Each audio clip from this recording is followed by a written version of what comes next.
Bhagavad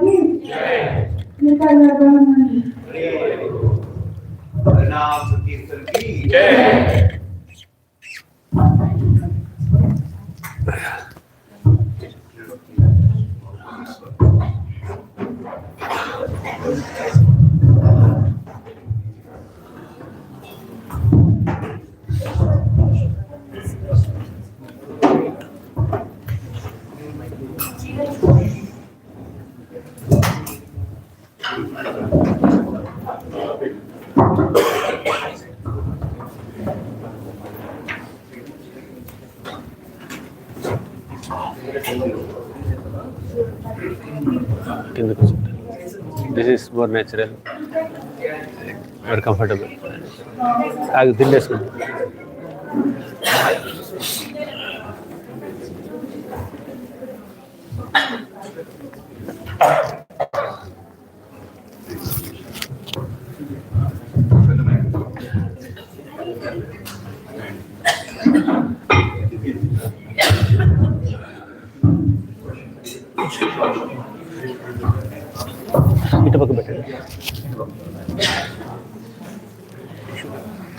हाँ दे दो, एक दो दे दो.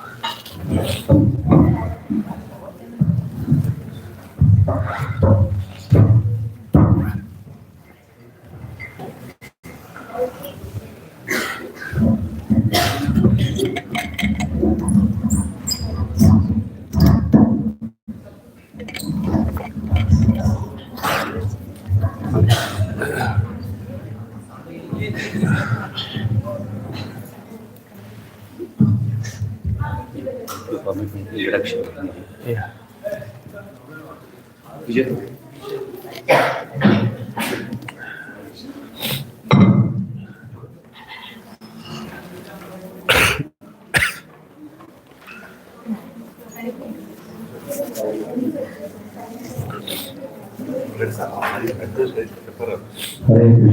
Hare Krishna, Hare Krishna, Krishna Krishna, Hare Hare, Hare Ram, Hare Ram, Ram Ram, Hare Hare.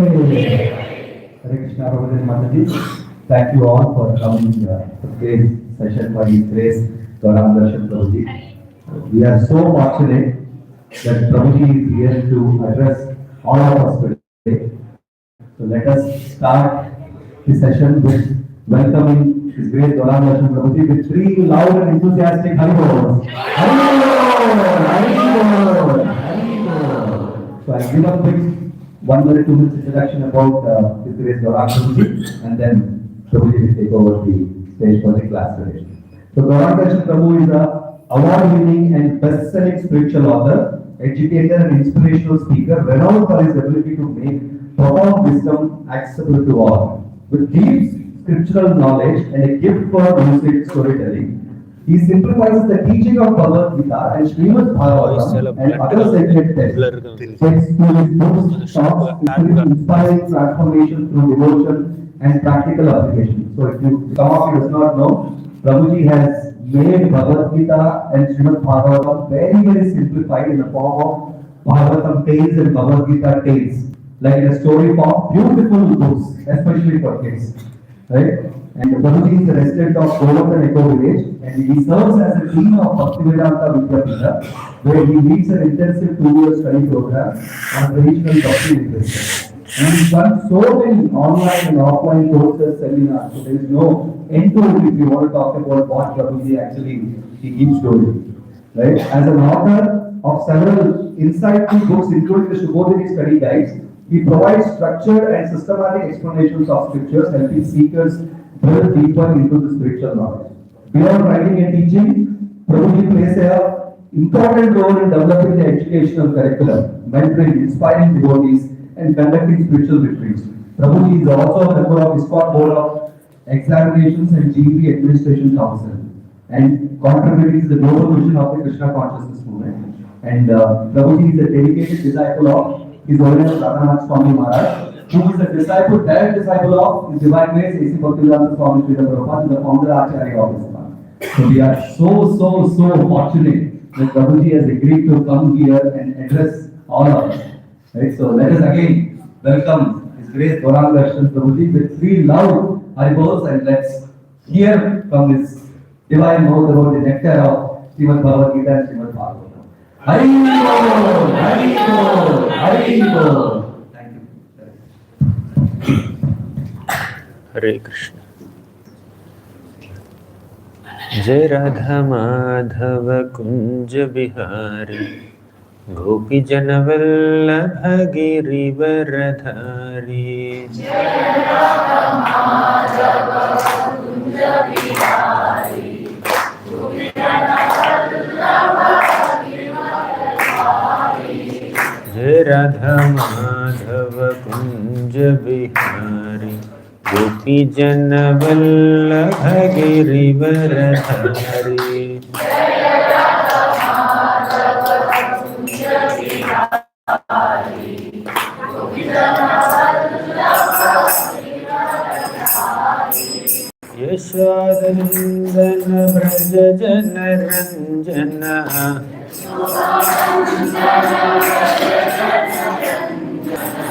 यशोदनंदन Braj जन रंजन।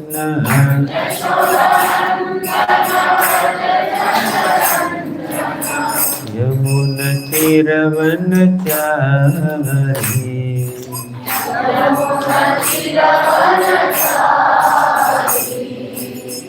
यमुन तीरवनचारी।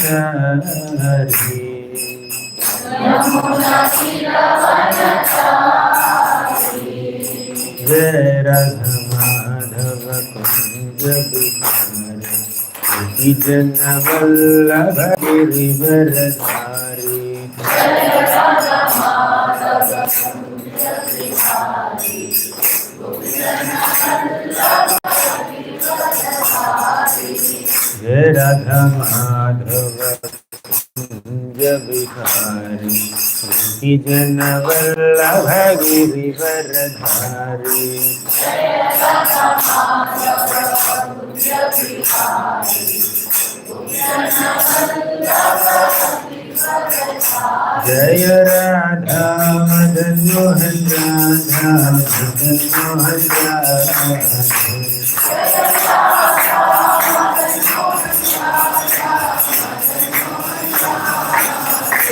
जय राधा मदन मोहन राधा मदन मोहन राधा।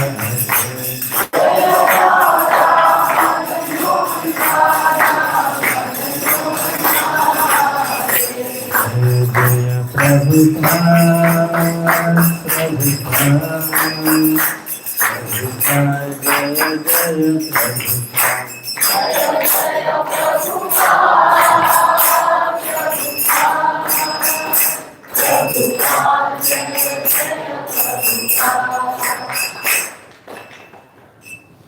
ओम नमो भगवते वासुदेवाय। ओम नमो भगवते वासुदेवाय। ओम नमो भगवते वासुदेवाय। ओम नमो भगवते वासुदेवाय। ओम नमो भगवते वासुदेवाय। ओम नमो भगवते वासुदेवाय। ओम ज्ञानतिमिरान्धस्य ज्ञानाञ्जनशलाकया चक्षुरुन्मिलितं येन तस्मै श्रीगुरवे नमः। नमः ॐ विष्णुपादाय कृष्णप्रेष्ठाय भूतले श्रीमते भक्तिवेदान्त स्वामिनिति नामिने। नमस्ते सारस्वते देवे गौरवाणी प्रचारिणे निर्विशेषा शून्यवादी पाश्चात्य देशतारिणी जय श्री कृष्ण चैतन्य प्रभु नित्यानंद श्री अद्वैत गदाधर श्रीवासादि गौर भक्तवृंद हरे कृष्णा कृष्णा कृष्णा हरे हरे हरे राम राम राम हरे हरे हरे कृष्ण हरे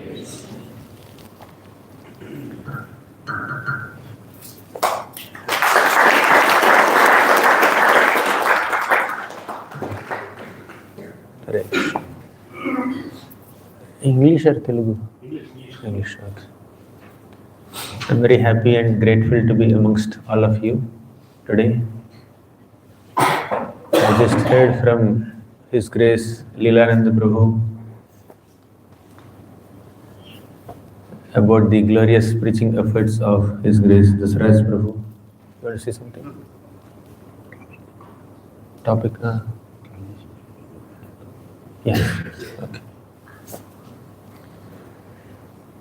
So Dasraj Prabhu is endeavoring so much to bring Krishna into our lives, whether it is through children classes or through Rath Yatras or adults classes, congregation programs. Despite struggling with his personal challenges with health and other things, he is extending himself to contribute something to our spiritual lives. So that's very inspiring. I just came to know about his glories. I think I came here before also once. Same venue, right? Different venue. Smaller one, little. Hare Krishna. Thank you very much for having me here. Thanks to all the children for doing such a wonderful welcome kirtan in the beginning. I was asked to speak on the conclusion of Bhagavad Gita and how that conclusion of Bhagavad Gita is a perfect beginning for Srimad Bhagavatam. How many of you are aware of a scripture called Srimad Bhagavatam? Sometimes even in India, people don't know the difference between Gita and Bhagavatam. Nothing wrong. We all evolve in our spiritual journeys. But Bhagavad Gita is a topic spoken by Krishna. And Srimad Bhagavatam is about Krishna. When Krishna speaks about himself, only 700 shlokas of Bhagavad Gita manifested. But when a devotee of Krishna speaks about himself, 18,000 shlokas of Bhagavatam manifested. Devotees are more eager and enthusiastic to glorify Krishna than Krishna speaking about himself. And even in Bhagavad Gita, Krishna hardly spoke about himself. He is speaking primarily about the philosophy. There are some instances where he said, as a matter of fact, as a duty, he said, Mattaha parataram nanyat kinchidasya dhananjaya. Whatever you see in this world is originating from me. There is no one superior to me. Everything in this world is existing and dependent on me, just like pearls strung on a thread. So he is aham sarvasya prabhavo mattaha sarvam pravartati iti matva bhajantema buddha bhava samanvitaha. So Krishna is speaking so many things about himself in the Bhagavad Gita just to authoritatively establish his supremacy, his greatness, just for our own benefit. If a father tells the child, Beta, just hold my hand, don't go anywhere, whatever you want to ask me only, just be with me only. We are entering a big shopping mall and you may just get dispersed here and there. So you should not be lost. You should always hold on to me only. right? If the father says like that, do you call such a father proud, arrogant, self-centric? Huh? Do you say that? Because the father is saying it out of love and affection. Similarly, when Krishna speaks about himself, just surrender unto me, it's not that Krishna is proud. One day I was giving class, Mattaha Paratam Nyanyat Kinchidasya Dhananjaya, all these shlokas from Bhagavad Gita is speaking. One 7-year-old child asked me, Prabhu, is it false pride on Krishna's part to claim that he is God? Surrender unto me only, worship me only, manmana bhavaman bhakto. Is it not false pride? I said, no. When your father or mother tells you, you always be with me, I will take care of you, that's not their false pride, that's their care, loving attitude, their inclination to serve you, help you, nourish you, maintain you. That is their love and affection, and definitely not pride. Similarly, when Krishna said in the Bhagavad Gita, Sarva dharman parityajya mamekam sharanam raja, it's not his false pride. Now we are going to discuss the concluding instruction of Krishna in the Bhagavad Gita. Please repeat after me. Sarva dharman parityajya mamekam sharanam vraja aham tvam sarva papebhyo mokshayishyami ma shachah. How many of you know the meaning of this shloka? I heard that around 40 kids are studying Bhagavad Gita regularly. Huh? Yes? Your name? Huh? Nandak. Okay. Go ahead.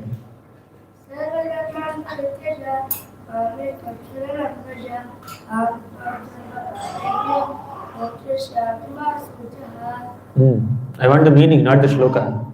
We already recited the shloka. Meaning. Yes, Vrinda? Abandon all varieties of hatred to me, just surrender utterly. I shall deliver all your sinful reactions to love. Amazing. I don't know whether you have heard. That's an accurate translation of this shloka. As it is, she repeated what Prabhupada has written in the book, as it is. Bhagavad Gita as it is, by Vrinda. Sarva dharman parityajya means give up all your dharmas. Mamekam sharanam raja means just take my shelter, surrender unto me. So Bhagavad Gita is supposed to be a dharmika grantha, a book that is supposed to teach us dharma. But in the conclusion of Bhagavad Gita, Krishna is saying, give up all dharmas. How is it justified? What kind of conclusion is this? Why is Krishna concluding Bhagavad Gita saying that Sarva dharman parityajya, give up all your dharmas?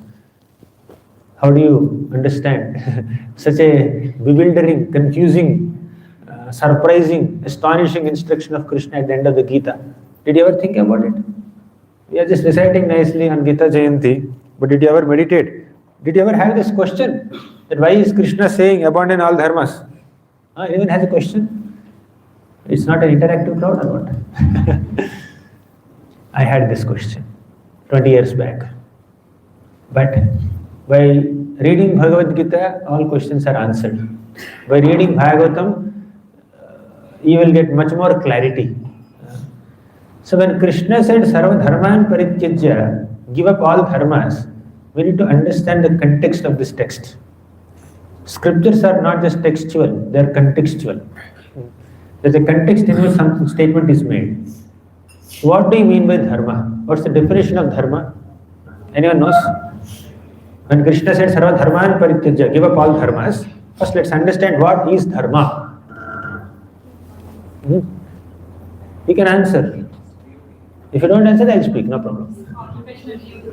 Occupational duty.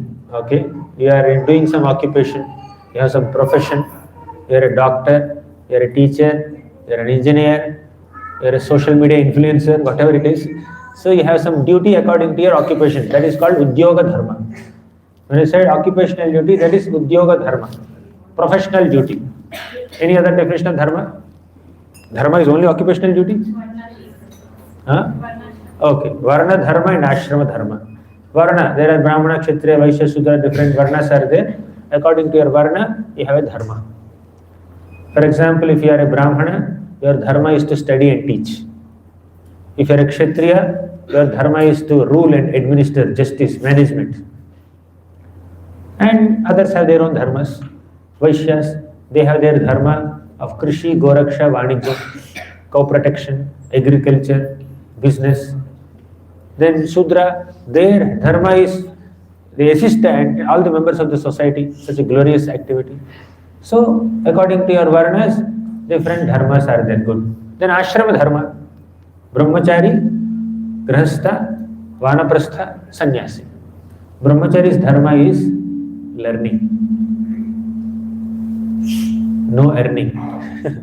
So brahmachari is supposed to learn, study, swadhyaya. Scriptural study is the dharma of brahmacharis. Then grahastha, they have to maintain all the other ashrams.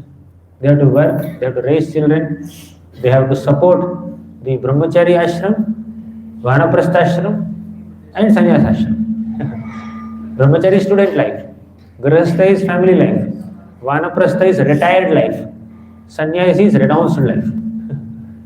So only one ashram, grahastha ashram, is supposed to earn, but other three ashrams, they depend on the mercy of grahastha ashram, right? So they have their own dharmas. The dharma of brahmachari is to study Vedas, dharma of grahastha is to maintain all the sections of the society, and vanaprasthas, they are supposed to be retired and detached, do some austerities, and sannyasi, his dharma is to preach, spread.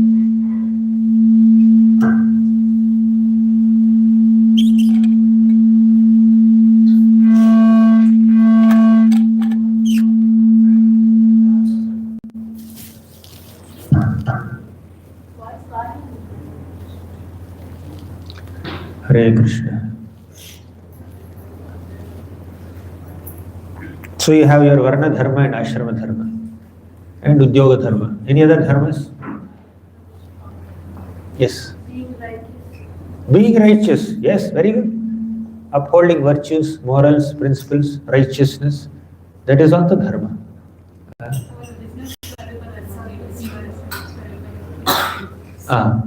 Let others also answer. Seasoned senior devotees can answer all the questions I know. Others? Being merciful. Being merciful, definitely that's a dharma.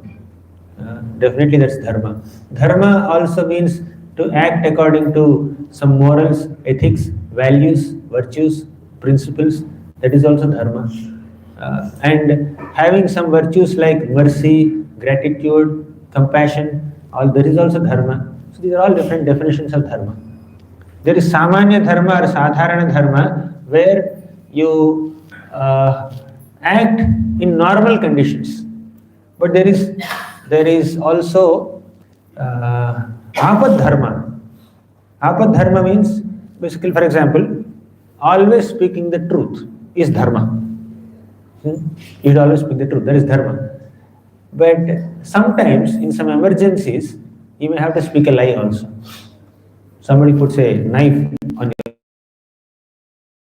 will be cut. If you speak a lie, your life will be spared. What will you do? You will speak truth or lie? Lie. Because at this moment your dharma is to protect your life more than speaking the truth. So this is exceptional dharma, correct? This is apad dharma. In apada, in some kind of difficulty or emergency, you do something not generally done conventionally, regularly. It's called apad dharma, emergency dharma, right? Whether it is kutumba dharma, or udyoga dharma, or sadharana dharma, or samanya dharma, or varna dharma, or ashrama dharma, or other things, values, virtues, morals, principles, ethics, righteousness. Forget these dharmas and come to the position of ultimate dharma, that is mam ekam sharanam raja, take my shelter only. So the emphasis of this shloka, Hare Krishna, this sound is yeah.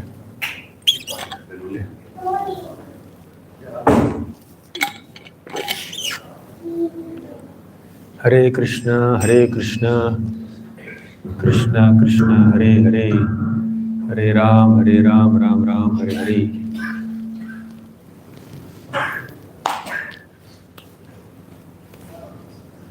Hare Krishna. The sound system is not doing its dharma properly today.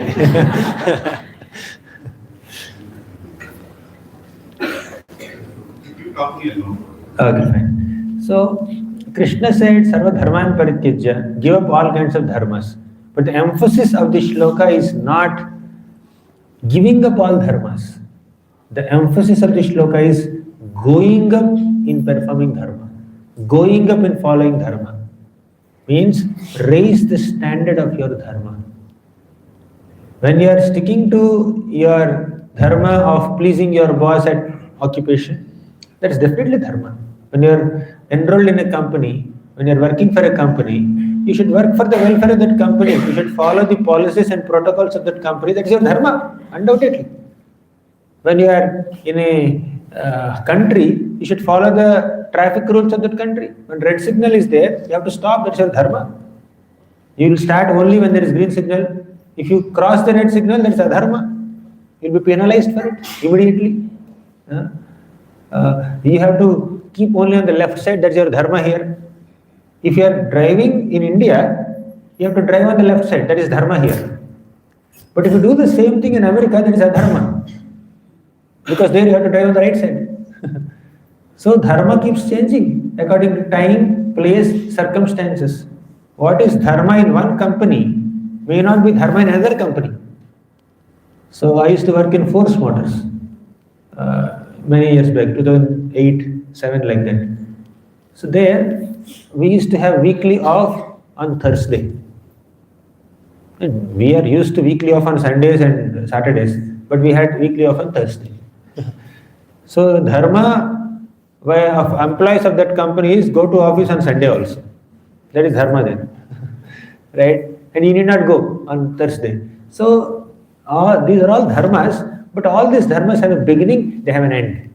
Your kutumba dharma, vritti dharma, udyoga dharma, kshatriya dharma. A kshatriya in this life can become a brahmana in the next life. A brahmana in this life can become a kshatriya in the next life. Daksha was born as a kshatriya. In the next life he became, Daksha was born as a brahmana, Brahma's son. In the next life he became a kshatriya. So we see that all these dharmas are temporary dharmas, they keep changing. They keep changing, but there is one dharma that never changes. There is one identity that never changes. We all have dharmas according to our identities. Now the identity of all these little kids is they are students.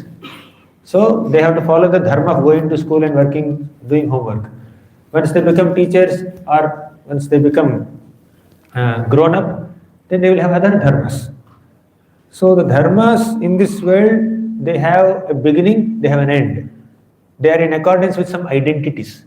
Your identity right now, identity card is I am the student of so-and-so school.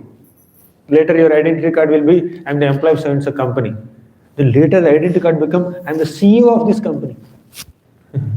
Or I am the resident of some other country, not India. All these identities and identity cards will change. According to identities, dharmas also will change. Right? But there is one eternal and permanent identity. In contrast to the temporary identities, there is an eternal identity. In contrast to the temporary dharmas, there is an eternal dharma. And what is that eternal dharma? Mamekam sharanam vraja. Taking shelter, exclusively taking shelter of only Krishna is the supreme dharma, ultimate dharma of all living entities. Because that is our eternal spiritual constitutional position. As Krishna says, Mamai vamsho jiva loke jiva bhutas sanatana. All the jivas are my amshas. And Chaitanya Charitamrita says, Jivera Swarupa hai Krishnera Nityadas. The Swarupa of all the jivas is Krishna's eternal servants. So that is our eternal dharma. So Krishna is telling Arjuna, and through Arjuna all of us, that Sarva Dharman Parityajya Mamekam Sharanam Vraja means don't give so much importance to your external or temporary dharmas. Prioritize your eternal dharma. supreme dharma of taking shelter of Krishna, surrendering to Krishna. Working in accordance with the will of the Lord is our dharma. You have given so many definitions of dharma, so many types of dharma, but the basic fundamental definition of dharma is the intrinsic characteristic of a thing or a person. The dharma of this chemanti flower is to be yellow and emanate some fragrance. And the dharma of salt is to be salty. Have you ever tasted a sweet salt? The dharma of sugar is to be sweet. Have you ever tasted a salty sugar? Not possible. The dharma of water is to be wet. Did you ever touch a dry water? The dharma of fire is to burn, to be hot. Did you ever touch cool fire anytime? There is one person who touched cool fire. Anyone? Any guesses? There is one person who touched cool fire. Huh? Okay, Prahlad, very good. Hanuman. Hanuman's tail was burnt, but he felt as if there's some ice cube hanging from his tail. Right? So there are exceptions. But the dharma of fire is to be hot and is to emanate light and heat. So intrinsic characteristic, natural characteristic of a thing or a person is called dharma. And as souls, all of us are souls, right? As souls, what is our dharma? What is our intrinsic natural characteristic? To love Krishna, to serve Krishna. Jivera Swarupahai Krishnera Nitya Das. To be Das, a servant of Krishna, is our eternal spiritual identity. And because our eternal identity is servant of Krishna, our eternal dharma is to serve Krishna. Right? That's how Bhagavad Gita ends. And if you serve Krishna, what is the benefit? Mame vaye prapadyante maya metam tarantite. If you take shelter of Krishna, he will protect you from Maya. Then sarva dharman parityajya mamekam sharanam vraja aham tvam sarva papebhyo mokshayishyami. I will relieve you from all sinful reactions. Ma shuchaha, don't worry. So Krishna will relieve us from all difficulties, all sins, if we surrender unto him. So at the end of Bhagavad Gita, Krishna did not speak about giving up dharmas. He is speaking about going up in dharma, raising the standard of your dharma. Don't just stick to this temporary, ordinary dharmas which have a beginning and an end.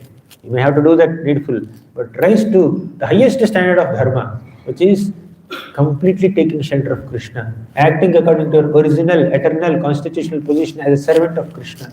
Service to Krishna is our ultimate dharma. Clear so far? Concept is clear? Agreed? Any disagreements? Now Bhagavatam begins with this. So Krishna concluded Bhagavad Gita by saying that give up all the temporary, ordinary dharmas and come to the platform of highest dharma of serving me. And Bhagavatam begins with the sages of Naimisharanya asking 6 questions to Sutta Goswami.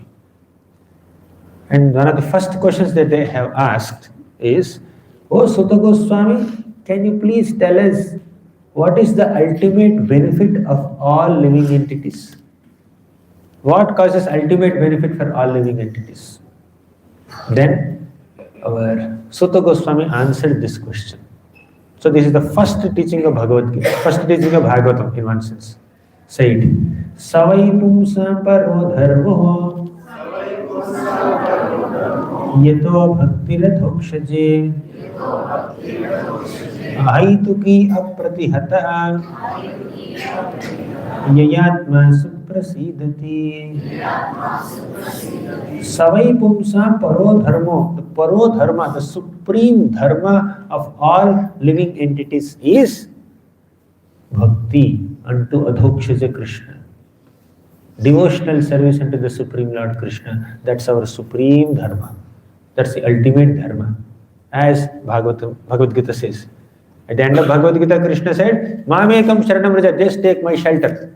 At the beginning of Bhagavatam, same instruction is repeated. The supreme dharma, paro dharma of all living entities is to take shelter of Krishna, to serve Krishna. And that service to Krishna must be done in two ways. Number one, ahaituki. Number two, apratihata. Ahaituki means you serve Krishna without any motivations, without any selfish desires, without any unnecessary, unreasonable expectations. Many people come to temples in this world. They break one coconut and they want a good wife. Or they offer 10 bananas, half dozen bananas, they want a good husband. They just do 3 times pradakshina at the temple, they want good rank in exams. Or they offer one puja, Ashtottara Sataram puja, by taking a ticket of 25 rupees or 55 rupees, 56 rupees, 58, Ardhanota Padaharlu. And they want promotion in their job. This is called Sakama Bhakti. Means they do bhakti, but they want something in return. They serve Krishna, they offer some patram, pushpam, phalam, toyam to Krishna, but more than bhakti, there is business there. It's a transaction. They offer something to the Lord, they expect something in return. Oftentimes, their offering is very small, their expectation is very big.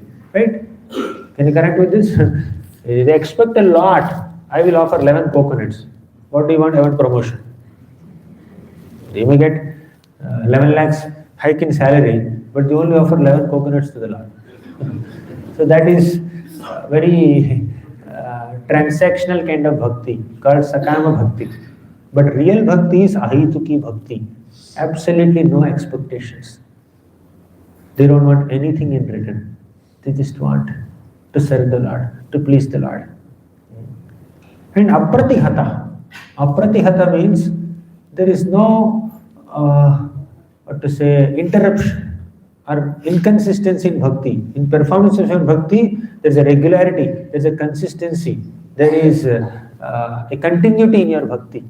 You are not taking unnecessary breaks, long breaks. Of course, if you are not well, take a break. Or if you are tired, sleep. Every day we take a break, 6 hours sleep, 7 hours sleep, whatever is required for the body. We are not talking about that breaks. The inconsistency or irregularity is, today you are enthusiastic to worship or chant, and tomorrow that enthusiasm goes down without any reason. The enthusiasm goes down because we are distracted by some material allurements. So that is called inconsistent bhakti. So we should not be doing such inconsistent bhakti. As long as our bhakti is regular and consistent, ahituki and apratihata, unmotivated and uninterrupted, yay atma suprasidati, we will get complete satisfaction of heart. Complete satisfaction of heart is possible by selfless and seamless bhakti, causeless and ceaseless bhakti, unmotivated and uninterrupted bhakti.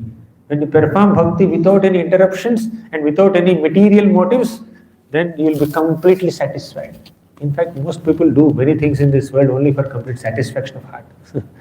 Right? So this is what Bhagavatam is teaching us in the beginning, and Gita is teaching us at the end. So Bhagavad Gita at the end, Krishna is saying that give up all your dharmas and take my shelter. So Arjuna, before hearing Bhagavad Gita, he said, Dharma sammodha chetaha. I am confused about my duty. I am confused about my dharma. But at the end of Bhagavad Gita, after hearing entire Bhagavad Gita, Krishna said, very beautiful. Arjuna said, Nashto moha smritirlabdha tatprasadan mayachyuta. By your mercy, all my confusions are gone. I have a clear understanding of what is my dharma. So Arjuna is a Kshatriya. It's not that Krishna reminded Arjuna to do his Kshatriya dharma. That's not the point here. Arjuna is a Kshatriya, but he did not fight in the battle of Kurukshetra like a Kshatriya only. He fought in the battle of Kurukshetra like a devotee, not like a Kshatriya. He participated in this war, he killed so many enemies, not because he understood that he is a Kshatriya by the end of hearing Bhagavad Gita. Krishna descended on this planet for 3 purposes. What are they? परित्राणाय साधूनां विनाशाय च दुष्कृतां dharma samsthapanarthaya.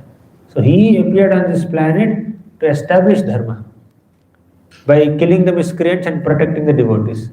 So Arjuna wanted to assist Krishna in fulfilling these purposes. Krishna wants to establish dharma. The supreme dharma is loving Krishna, serving Krishna, bhakti, surrendering to Krishna. That is supreme dharma. Krishna wanted to establish. Therefore, let me surrender to Krishna and fight on his behalf and assist him in establishing dharma. That is Arjuna's motive. So now let me refer to one beautiful shloka from Bhagavatam. It says, Rishabhadeva speaks this. Rishabhadeva is an incarnation of Lord Krishna.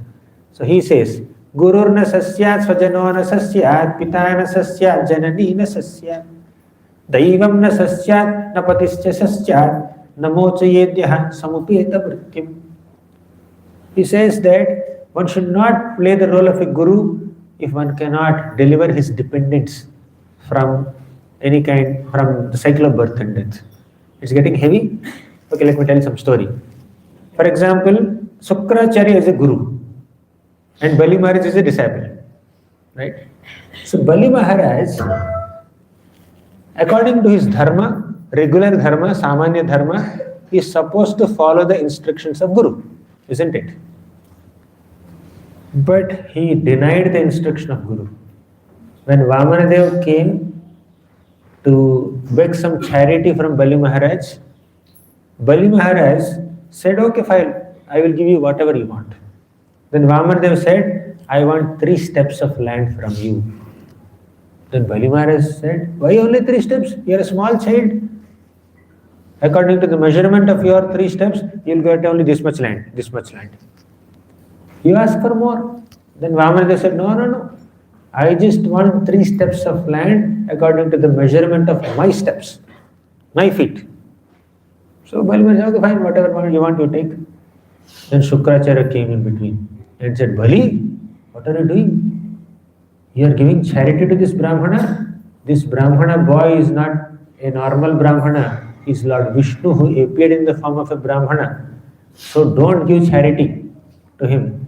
He may say, I want only 3 steps, but within 2 steps, he will occupy the entire earth and entire sky, and he will not be able to fulfill your promise of giving the 3rd step also. He will make you bankrupt. Take back your promise. Don't give him charity. That is the instruction of Bali Maharaj's Guru, Sukracharya. Guru's instruction must be followed. That's a tradition. That's a culture. Right? But Bali Maharaj said, forget it. I will not follow Guru's instruction. I will only serve Vishnu. Now, generally, it is dharma to follow Guru's instruction. But if the Guru is instructing us against worship of Lord Vishnu, such a Guru can be rejected. So Bali Maharaj is rejected. So he followed this principle of Sarva Dharman Parityajya Mamekam Sharanam Vraja, isn't it? He followed this instruction. Keep aside all the other dharmas, adopt this final dharma of taking my shelter alone. That is the instruction, Bhagavad Gita's final instruction. But you see, Sukracharya, when he told Bali Maharaj, don't give charity to Vamanadev, Vamanadev rejected that instruction and followed the ultimate dharma of offering everything that he has to Krishna, to Vamanadev. Right? Similarly, Kaikeyi, in Ramayana, Kaikeyi, she manipulated the situations. Although Darshan Maharaj wanted to enthrone Ram as the king of Ayodhya, but Kaikeyi came in between and Kaikeyi said, no, you cannot enthrone Ram as the king of Ayodhya. Send him for Vanvas. Send him to the forests. You better make my son Bharat as the king. And Darshan Maharaj is obliged. And Ram was sent to Vanvas. At that time, Bharat Maharaj, Ram's younger brother Bharat, was not there in Ayodhya. He was in his grandfather's home. So, by the time he came back from his grandfather's home, he found that Darshan Maharaj died. Ram left Ayodhya. Along with Ram, Sita also left. Lakshmana also left. And Ayodhya is just bereft of any good fortune. All the citizens of Ayodhya are feeling so bad. They are seeing Bharat as a villain. It is because of this Bharat that Ram had to leave Ayodhya. They are feeling extremely hateful of Bharat. So Bharat understood what is the reason for this situation of Ayodhya. He went and spoke to his mother Kaikeyi. And Kaikeyi revealed that, see, just to enthrone you as the king of Ayodhya, I have done all these things. Now go and sit on the throne, rule, enjoy, happy, be happy. Then Bharat said, I reject you as a mother. A mother who separates the son from the Lord, that such a mother must be rejected. This is dharma. Generally, son is supposed to follow the instructions of mother, but this Bharat rejected his mother Kaikeyi because she separated him from Ram. These are all very extreme examples, right? You don't have to do all this, you don't have to follow all this. Bali Maharaj rejecting his guru Sukracharya, Kaikeyi rejecting his mother, Bharat rejecting his mother Kaikeyi. They are all extreme examples. But the principle here is Sarva Dharman Parityajya Mamekam Sharanam Raja. You keep aside all other dharmas and follow the ultimate dharma of taking my shelter alone. When Krishna said it, he wants us to keep him as number one and everything else as number 2, 3, 4, 5, 6. Why is it so? For our own welfare. I already said in the beginning, when the father says, just hold my hand, my dear child, don't go here and there. That is for the child's welfare only. Nobody can protect a child as much as the father can do. Even if others have more ability than the father, the extra qualification of the father is love and affection for the child. You can find a more powerful man than the father, but you cannot find another man who has more love than the father. Right? So Krishna is our supreme father and he is supremely powerful person also. From both perspectives, we are supposed to take shelter of Krishna only. Mamekam Sharanam Raja. And other dharmas, you follow as much as possible. Right? When Krishna says Sarva Dharman Parityajya, that does not mean you deliberately violate all the dharmas.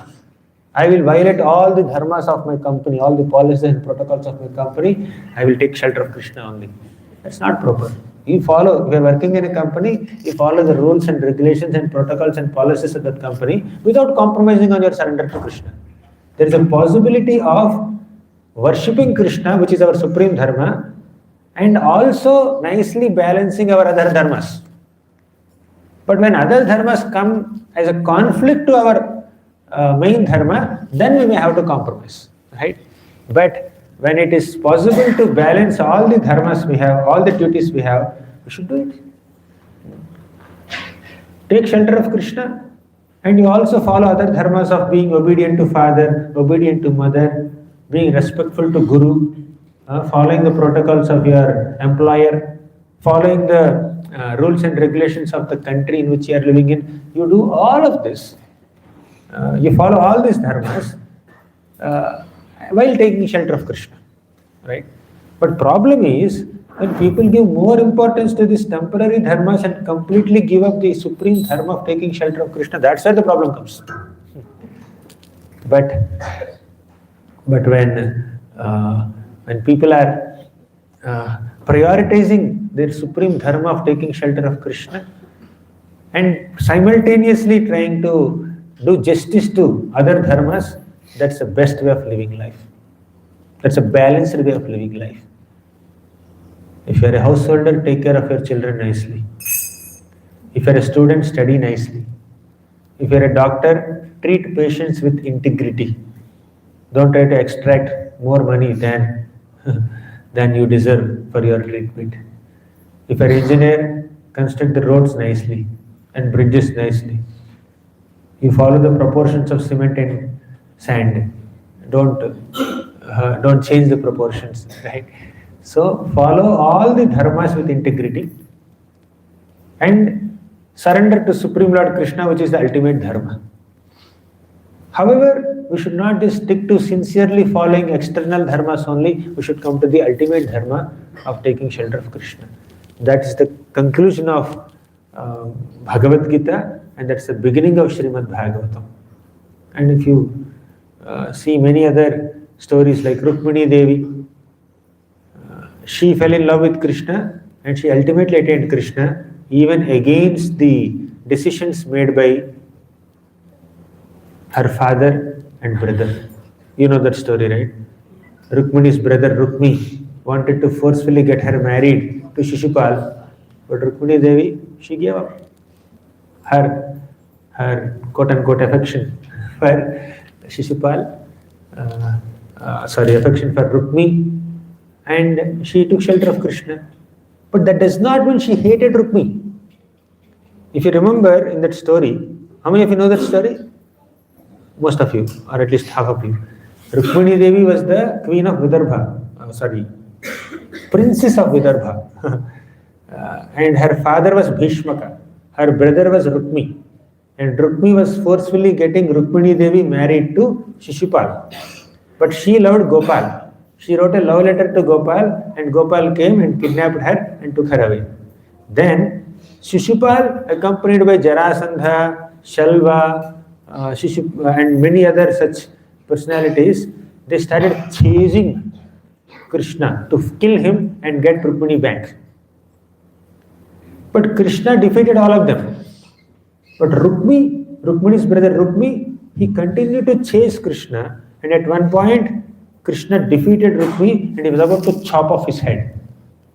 Right? Krishna picked up his sword to chop off the head of Rukmi. Immediately Rukmini came there and fell at the feet of Krishna and said, "Oh my dear Lord, please don't kill my brother." See, she rejected him. She rejected his decision, but she prayed for his welfare. So she took shelter of Krishna, definitely. She prioritized her relationship with Krishna more than her relationship with brother, which is like Kutumba Dharma. You are supposed to lovingly deal with all your family members, that is one dharma. That is her Kutumba Dharma. But she prioritized her supreme dharma of taking shelter of Krishna more than loving her family members. But after taking shelter of Krishna, when Krishna tried to kill Rukmini immediately prayed to Krishna saying that, "Please save my brother Rukmini, don't kill him." Then Krishna said, "Okay, fine, Rukmini, don't worry, I will not kill your brother Rukmini, but I will give a special haircut." He took that same sword and did some barber activity and cut his hair. Not completely like mine, only half, here and there. He kept multiple shikhas. Gave a special haircut to Rukmi. That's Rukmi haircut. And nowadays people are following Rukmi haircut also, right? In some countries, Rukmi haircut is very popular. And nowadays sage's haircut is also becoming popular. People are having big beards, like sages, ancient sages. Maybe some 20 years back, this was not the trend. There was a different trend. Trends keep changing. Traditions keep changing.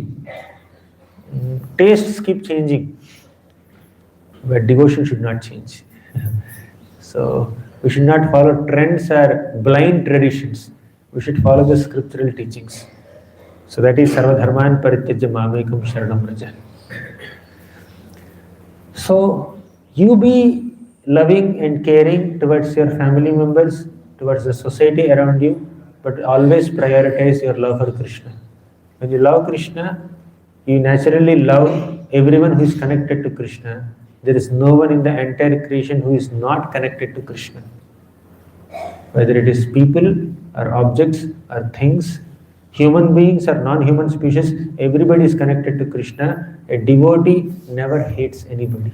A devotee is always loving and caring and respectful towards everyone, although they may not follow.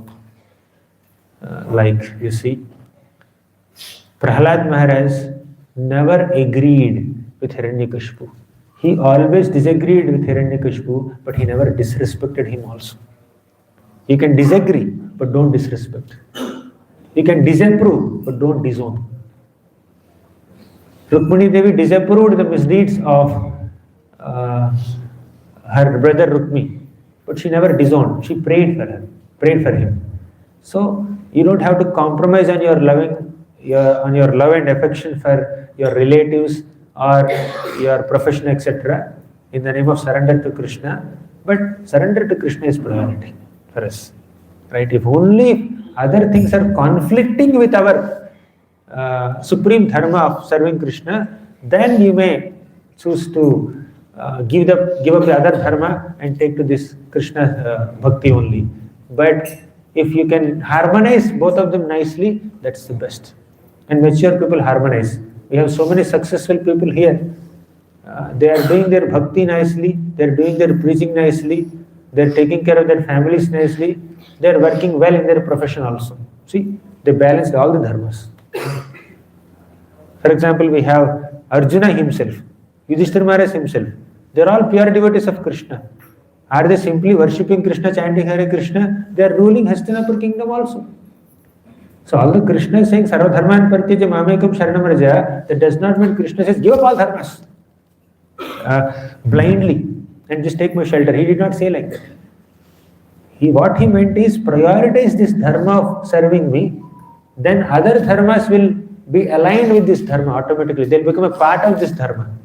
If all your family members are worshipping the Lord, whatever you do for the welfare of your family members becomes Vaishnava Seva. It's a part of bhakti. You don't have to worry that, oh, I am not, why am I taking care of family so much? Why am I taking care of my studies and profession so much? I am supposed to worship Krishna only. You need not think like that. You should think that even though I am studying as a student or working as a professional, that work doesn't put me out of the realm of pure bhakti. I can perform bhakti and my vritti dharma can become a part of my bhakti dharma. Just like Arjuna's kshatriya dharma became a part of his bhakti dharma. Similarly, your role as a student or a teacher or as a doctor or as a member of a country, all of them can be harmonized nicely with your spiritual life. In short, for a devotee, there is no difference between material life and spiritual life. Whatever a devotee does on the material platform is also a part of his or her spiritual life. Simple. A devotee, when he eats, that's a part of spiritual life. Because eating is required to maintain this body is required to serve the Lord. Therefore, that eating is also part of spiritual life. Devotee is sleeping 6, 7 hours, 8 hours in a day. But that sleep is a part of spiritual life. Devotee is working in some company. In company, you may not find so many devotees. But still, your working in your company also becomes a part of your spiritual life. You are studying in school, 5th standard. They may not be teaching Puranas. What are your subjects? Math, science, English, Hindi, social. But there is no Bhagavad Purana, Bhagavad Gita, Isopanishad. Is that the syllabus of their school? But these kids also have to study their school subjects that can become a part of their bhakti if they do it for Krishna. You study nicely for Krishna. Later you earn a job for Krishna. You receive salary for Krishna. Use that salary to build a home and install Krishna there in that home and bring devotees into that home. So whatever you are doing can be connected to Krishna consciousness if you do it in that consciousness. You don't have to compromise on your other dharmas, but you need to always prioritize your supreme dharma of taking shelter of Krishna. Once you take shelter of Krishna, whatever you do for your self-preservation or your maintaining yourself becomes a part of your bhakti. This is what Gita is telling us at the end, Bhagavatam is telling us at the beginning. And throughout Bhagavatam also the same thing is there. We have examples of Ambarish Maharaj, Yudhishthira Maharaj, Prithu Maharaj. They are not like simple householders running one family with 5-6 people. They are emperors, Maharajas, and some of them are ruling the entire Bhumandala with hundreds and thousands of subordinate kings, Samantarajas. They did not compromise on their professional duties or personal family connections, but they always prioritized the Lord. Ambarish Maharaj, he was doing Savai Manaha Krishna Padaravindayor Vachamsi Vaikuntha Guna Anuvarnani. Karau Harer Mandiramar Janadishu Srutim Chakara Achyuta Satkathodaye. Ambrish Maharaj is doing devotional service with all his senses and mind, but Ambrish Maharaj is not compromising on his royal duties as an emperor, as a king. He is doing justice to his royal duties also, he is doing justice to his bhakti also. And because he is doing justice to his bhakti, he is also showing responsibility in his regular duties. So we should do all our duties nicely. Sarvadharman Parityajya is not that everybody should become a sannyasi, which is often misunderstood. Here in this shloka, some people will run away from Bhagavad Gita also. Have you seen such people? Krishna says, give up everything, just surrender unto me, surrender unto me. But that surrender unto Krishna includes living responsibly in this world by following all the other dharmas. Okay? Granthara Srimad Bhagavatam ki jai, Srila Prabhupada ki jai. Any questions, comments, objections, clarifications, favorite takeaways?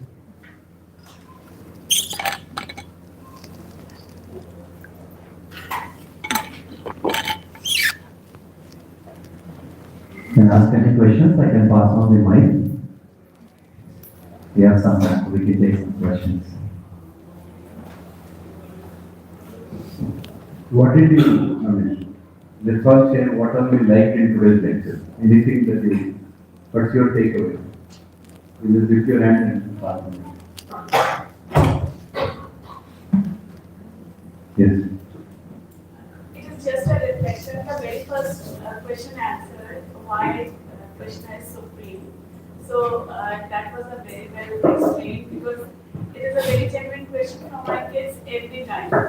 Because it is very hard for me to bring them to this class. So in Gita, it is clearly mentioned that we should devote ourselves to Krishna.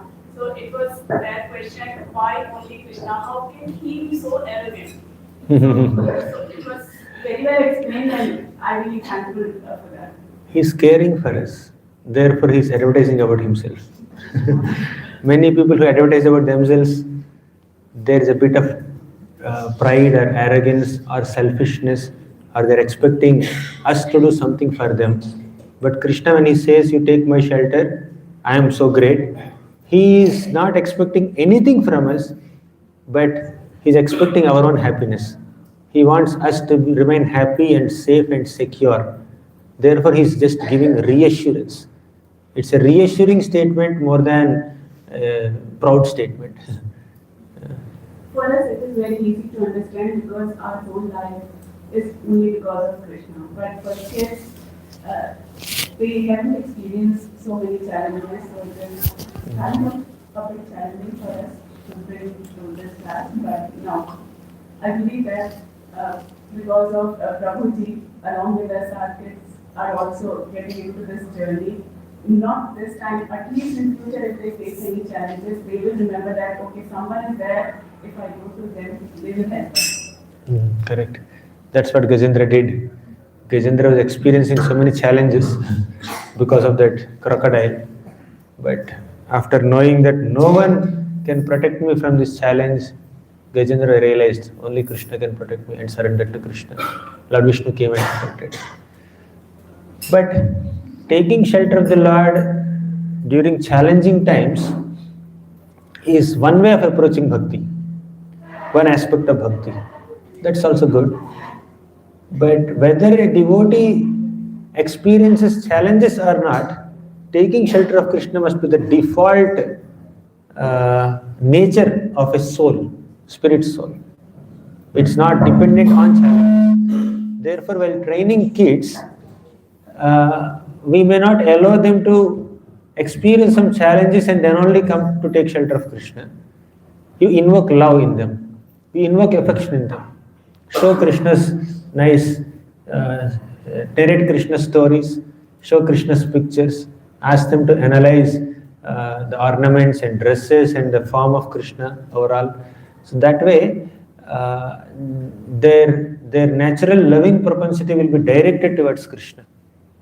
Challenges, if they come, fine, they take shelter of Krishna.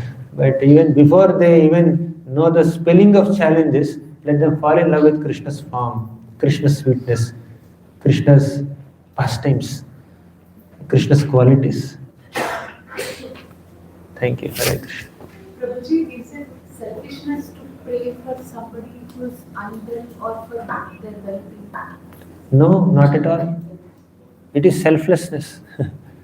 When somebody is not well, you pray for them. When somebody's consciousness is not well, not only body, when their consciousness is not well, you pray that let them come back to good spirits. Let them give up this negative mentality and let them come to a proper mindset, attitude. That prayer is a selfless prayer and Krishna will be happy with that prayer. And not only offering a prayer, if you can practically do something also to help them in that situation, that's even more better. There's nothing selfish there. Yes, Prabhu. Prabhuji, I really like the way you explained how we need to maintain both the dharmas. I always had this question. Like sometimes when I'm studying, I get this question and then I'm like, why should I study? Why can't I just not study and do something related to Krishna? But then, like when you explain that we need to do both the dharmas simultaneously, I understand. What are you studying now? 8. 8th. One 10th standard girl in our Bhakti Shastri class. She was arguing so much. Why should I go to school? I'm hearing so much of Bhagavad Gita here. And nothing that is being taught in my school has any connection with Bhagavad Gita. Why should I go to school? Yes, same doubt I used to. Now, doubts are cleared? Krishna Prabhuji. So Prabhuji, when you talk about the story, I am able to hear you very clearly. Were you able to hear me clearly? Yes. But I could not hear myself clearly. Therefore, I ended the class fast. Anyways, you can speak. So Prabhuji,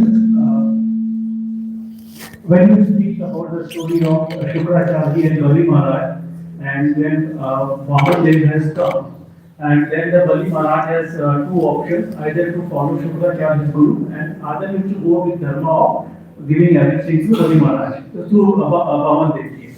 So is it not also like not to follow your dharma, but to follow the right dharma for you? Maybe he thinks that my right dharma, because I am a big person who gives everything to that donation, right? My dharma is to follow this, not to do the something wrong which my guru is asking. I think I didn't get. Can you summarize in one sentence? So basically, like when Bali Maharaj has two options, either listen to Shukracharya who saying don't give attention to him because he knows something was fooling you. But Bali Maharaj thought, no, my dharma is because I am always giving to things to the people, right? I should still give away. I should not deviate from my dharma because this is my right dharma for me at this time.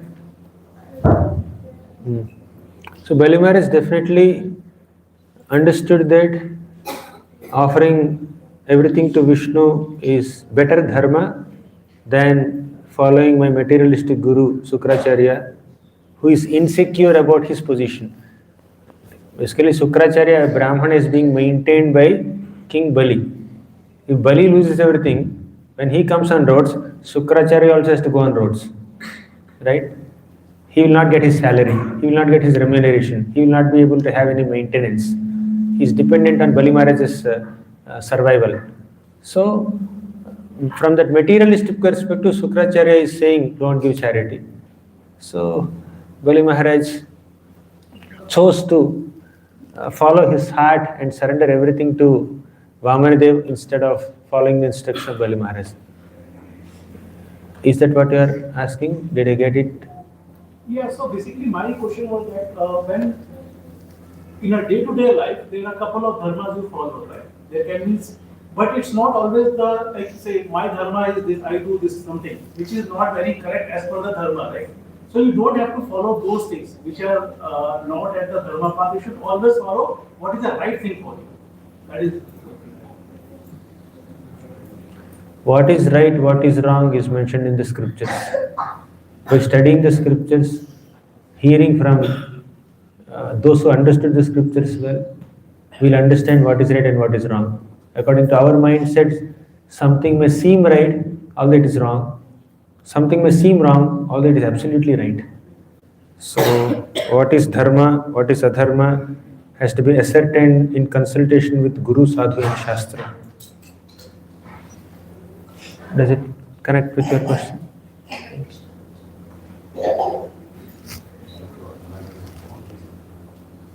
Without mic, I am able to hear it well. Mic is creating. No need, Matas. When we hear the story of Jagai, Mathai, and Mahaprabhu, like he had shown Visesh Kripa on Jagai and Mathai. Though because of they are of bad nature, Mahaprabhu had shown immense Kripa on Jagai and Mathai.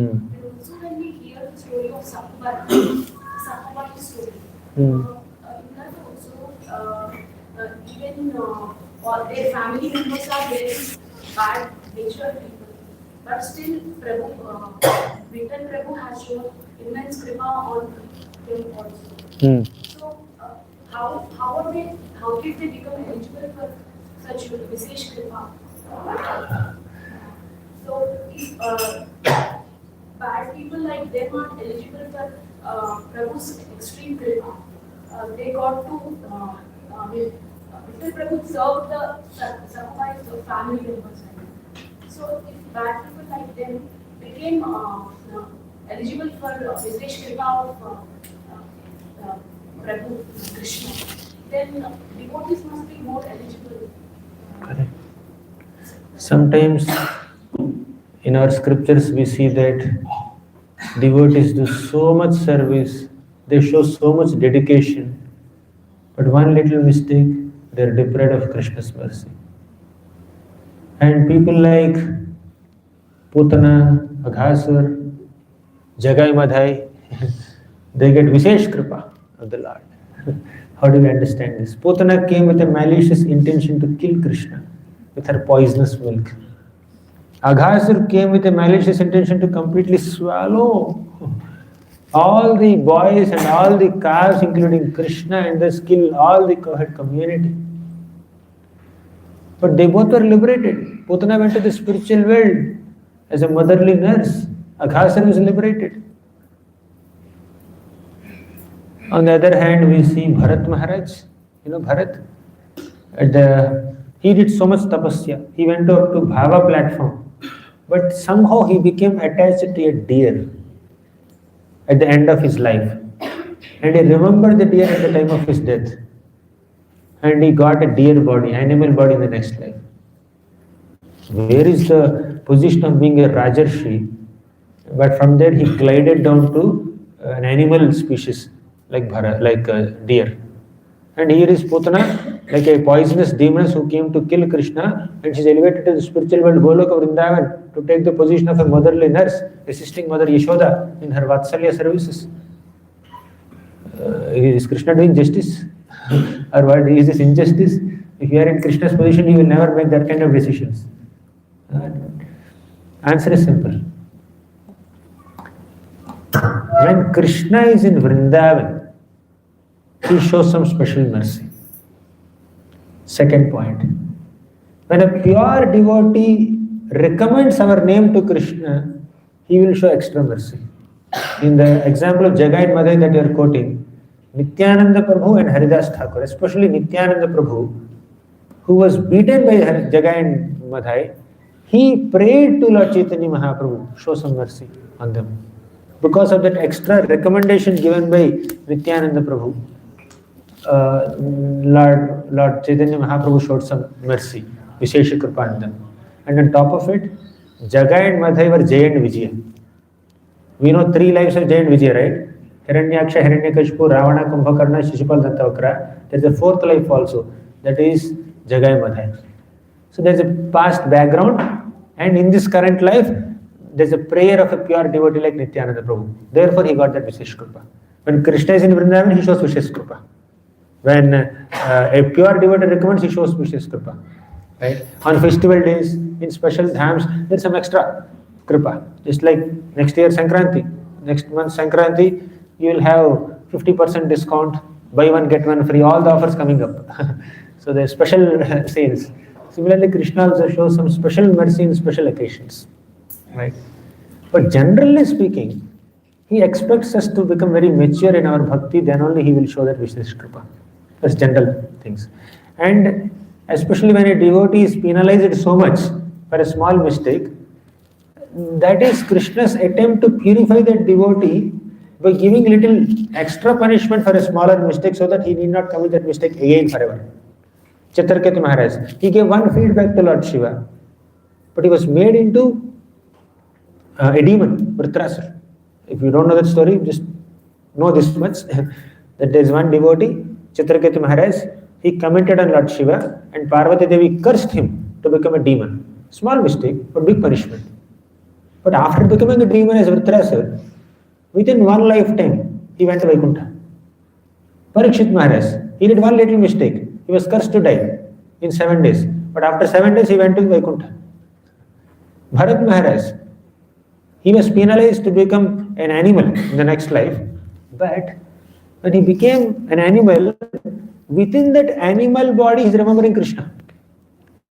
While in human body, he was not remembering Krishna. While in animal body, he is remembering Krishna. So, although externally speaking, there is a devolution in the body from human species to animal species.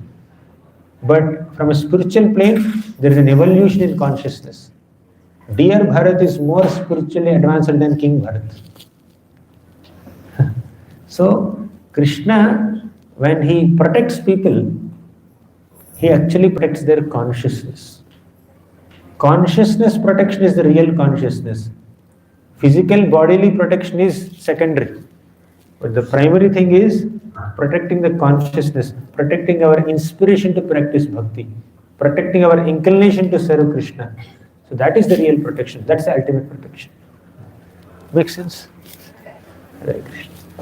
Any other question, comment, favorite takeaways? First of all, we are very fortunate to have you here, Prabhuji, to hear your words. And I've seen your videos multiple times in YouTube or somewhere. But never think like, we will meet directly here. And we are belongs to Darshan to this congregation. He never disappointed us. By his teachings and also by bringing saints like you here and to get opportunity to hear your words. And one more thing you said like in the beginning of the class like the dharma. I always confused about the dharmas like Kutumba dharma, Niti dharma or something. So people always used to gently ask me, like, hey, why are you shifting your life towards completely to Krishna consciousness? We have so much life to enjoy or whatever. So, but maybe like I was contemplating, but today I understood it.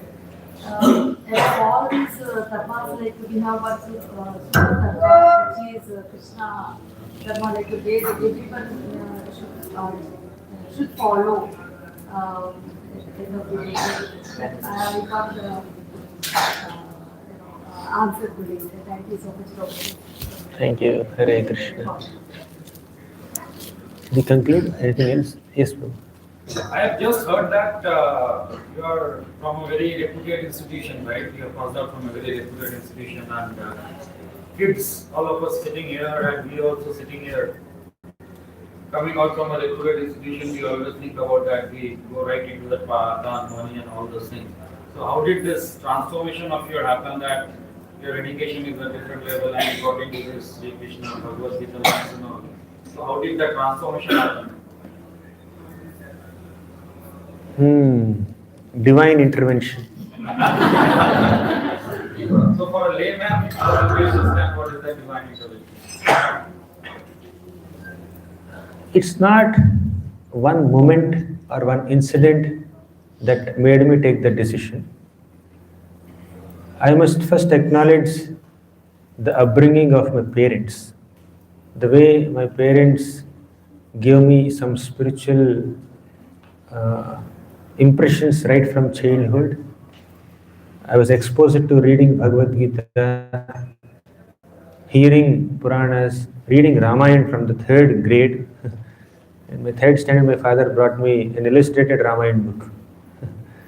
So there is exposure to the scriptures, there is exposure to temples, spiritual culture, recitation of Vishnu Sahasranam, living close to Lakshmi Narayan temple, Ram Mandir, that spiritually surcharged ambience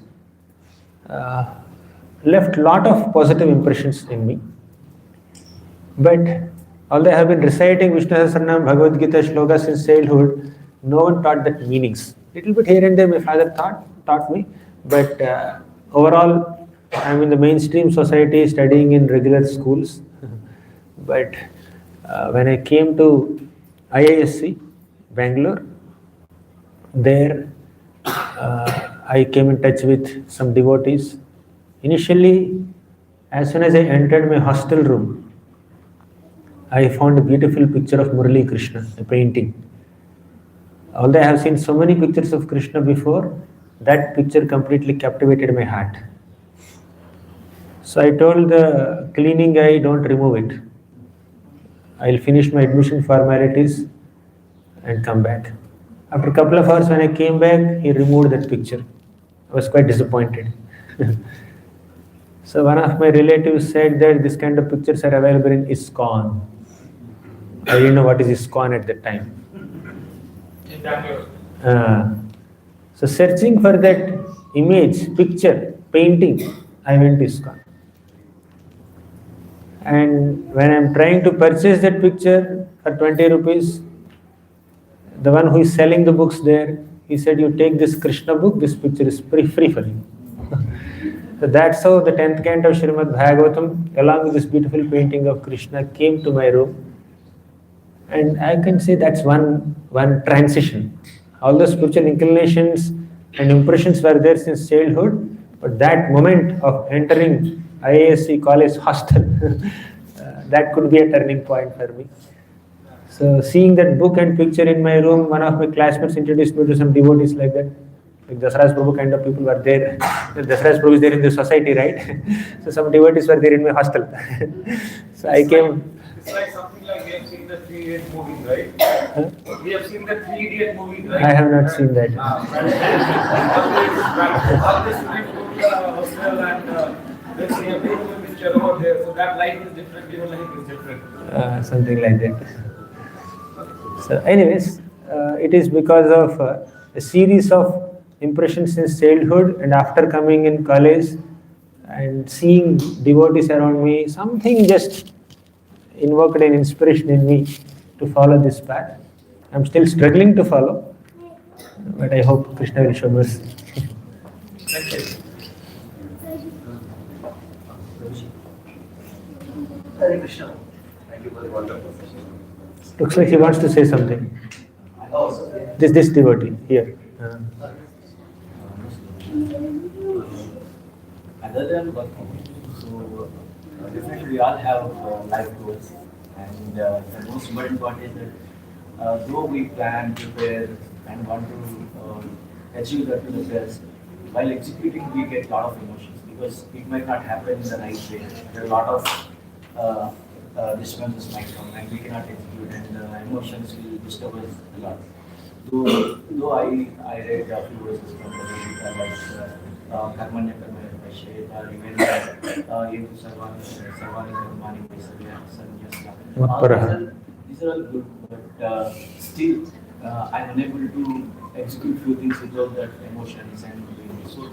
Because with your expertise, can you enlighten us on what I can definitely take from the Association matters, Prabhu. We may independently or individually study scriptures. We may understand in our own way.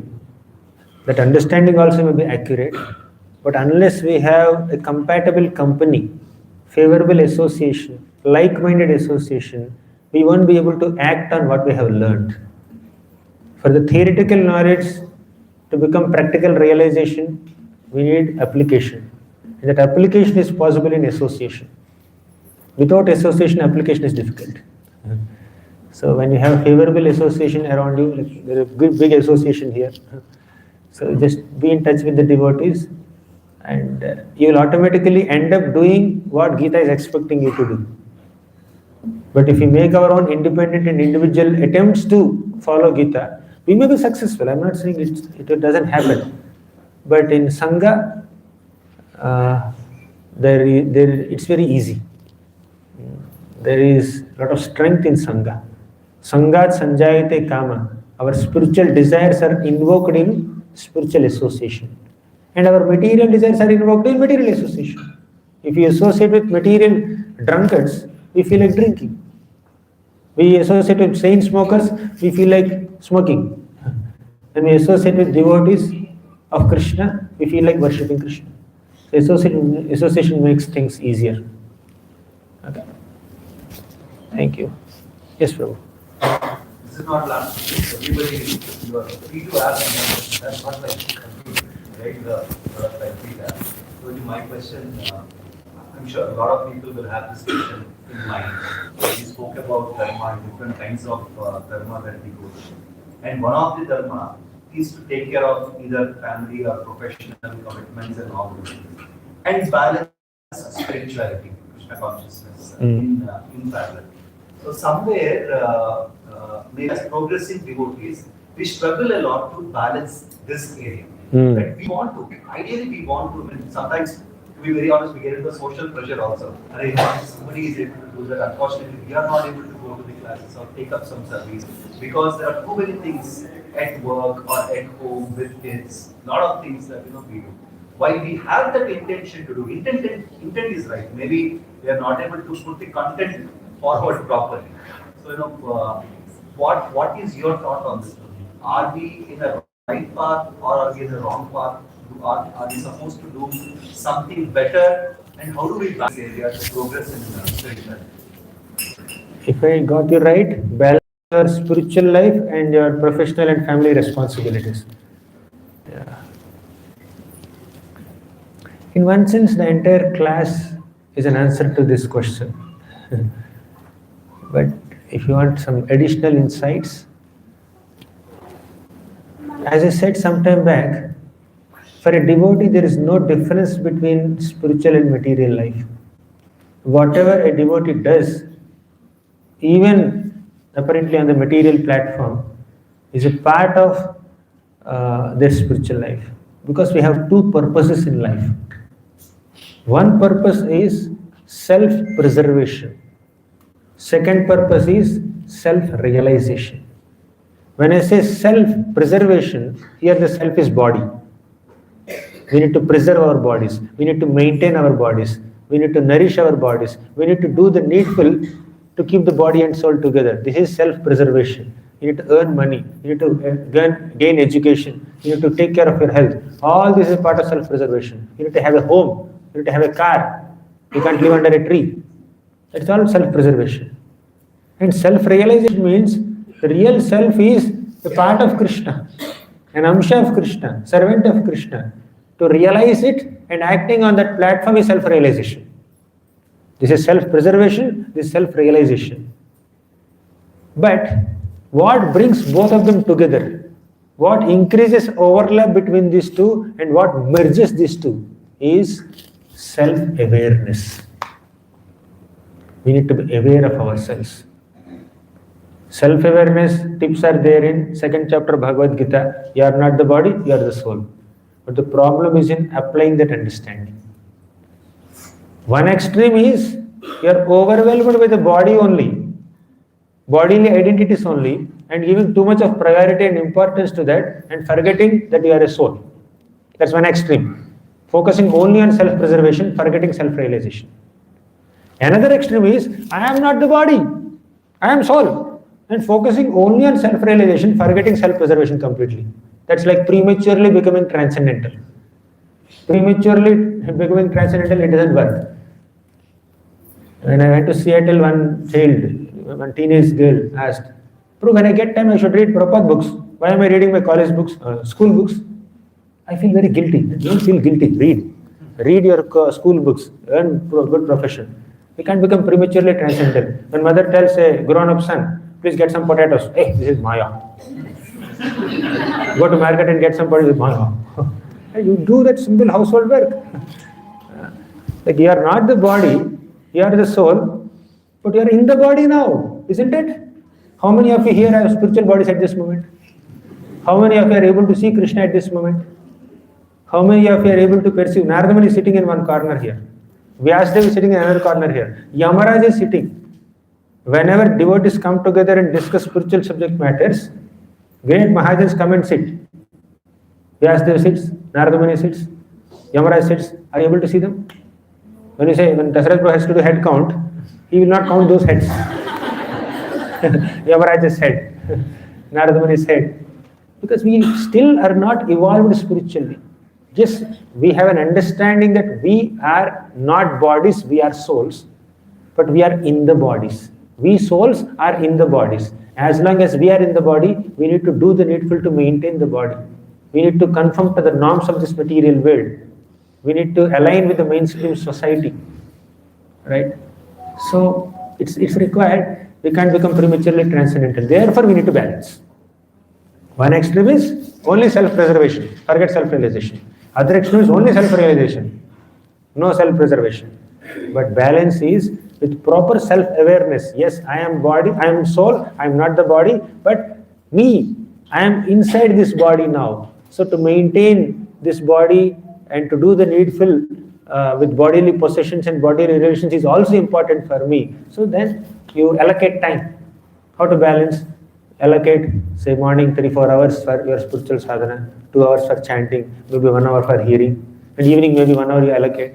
Depending on your school, your schedule, your job, you allocate a few hours for dedicated spiritual practice.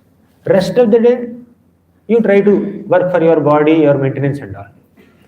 And as time progresses, you can increase that time. At this moment, say you are in your 30s, you are just joined a job and the job is very demanding and you don't have big bank balance also. You are in a small apartment.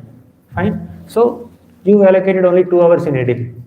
You do some basic chanting and do some basic reading and that's your puja done, and rest of 22 hours you are working for the body. But say you enter say 35s, late 30s. By this time you have earned some money. Your kids are little grown up. They are able to do things on their own. You don't have to brush their teeth. You don't have to bathe them. They are able to brush their teeth. They are able to bathe on their own. They are able to dress on their own. You don't have to clean their nose. They are cleaning their nose on their own. So you get some time. You get some bandwidth. You have some bank balance also. You have already purchased a car. Fine. You increase that 2 hours of sadhana time to 3 hours or 4 hours. You enter 40s. You have become a senior manager in your company. And you have gained some experience in bhakti, experience in your profession also. So with that, you spend minimal time in your profession, yet get maximum out of it. Gauranga Prabhu does it. Right? And many other people also do it. They are able to increase their spiritual time for spiritual activities and minimize their time for regular activities. And you enter 50s. You have more time. Earlier, when I was working, I worked only for 1 year, 9 months. I was in TCS for 1 year. My boss used to give me some work. I would finish it in 2-3 days and then submit. He'll give me second work. And like that, I worked for a couple of months. I was making notes, I was sincere. I never went to office on weekend. I never entered office before 9:30. I never stayed in office beyond 5:30. Never went to office on weekends for any work, and utilized every single leave that I have without compromising on the performance. Then my boss once said in a public forum, Lakshmi is very fast. My name was Lakshmi Narayan at the time. He is very fast. I don't have to follow up with him. Once I give a task, he'll finish it. Then I understood. Looks like my boss is getting overly pleased with me. Then when he would assign something, I would ask how much time you expect me to finish it. He says 1 week. I will finish in 2 days. Remaining 5 days, I read Bhagavad Gita in the office. So I would not cross beyond his expectations. When he's expecting this at this pace, why am I doing it faster pace? Okay, I have saved a lot of time. During that 1 year of my job in TCS, I went to Jagannath Puri, I went to Mayapur twice, I went to Vrindavan, I went to Tirupati, Srirangam, at least 6-7 yatras I did. I took long breaks. I took every single leave that I have, and I didn't compromise. I published 6 papers in that 1 year. My boss was happy. Then I said, I'm resigning. He said, don't resign. I have to resign. I'm resigning BT. So, point is, if you prioritize Krishna consciousness, Krishna will give you the ability to be more efficient in your profession so that you can save time for your bhakti.